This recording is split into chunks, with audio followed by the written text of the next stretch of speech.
अस्सलाम वालेकुम। मुकालमा YouTube channel में आप सभी का खैर मकदम है। वीडियो को लाइक कीजिए, शेयर कीजिए और चैनल को सब्सक्राइब कीजिए। आज हम सबक नंबर 3 के चंद सरगर्मी देखने वाले हैं।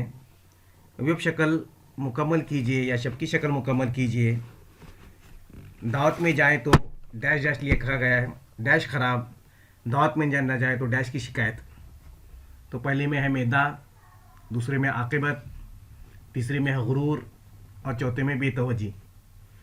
तो इस तरह से आप वेब शक्ल हल कर सकते हैं। साबक लाहा का आप पिछली जमा के वज़ाती फ़िक्रे के लिए एक लफ्ज़ लिखिए।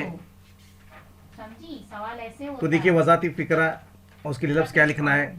दावत में मेहमान की खातिर करने वाला, यानी कि जो दावत देता है वो कहलाता है मेज़बान। नंबर 2 पर देखिए जिसे दावत दी जाए वो मेहमान कहलाता है खाना बनाने वाला, बावर्ची। नंबर 4 पर देखिए पानी पिलाने वाला, भिश्ती हम लिख सकते हैं। और साथ ही साथ देखो दावतनामा में लाहा का नामा है, लाहा के वाले मज़ीद 4 अल्फाज बनाइए। तो हम उसमें लिख सकते हैं शाहनामा, इनायतनामा, हुक्मनामा, सपासनामा, इजाज़तनामा। इस तरह से हम लाहके तैयार कर सकते हैं। साहबा के लाहके का सवाल आपको 8वीं जमात में भी हो चुका है।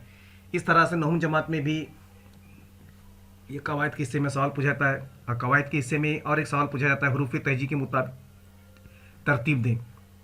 किस्मत, तख्लीकियत, अलालत, खूबसूरत, बर्दाश्त, अक्सरियत, हैसियत और तंदुरुस्त।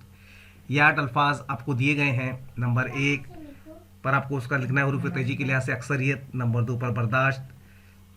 नंबर 3 पर आप लोग लिखिए तख्लीकियत। नंबर 4 पर लिखिए तंदुरुस्त। नंबर 5 पर लिखिए हैसियत। नंबर 6 पर लिखिए खूबसूरत। नंबर 7 पर लिखिए इस्मत और नंबर 8 पर लिखिए अलालत। तो इस तरह से मज़ीद सरगर्मी का इंतज़ार कीजिए। अल्लाह हाफ़िज़।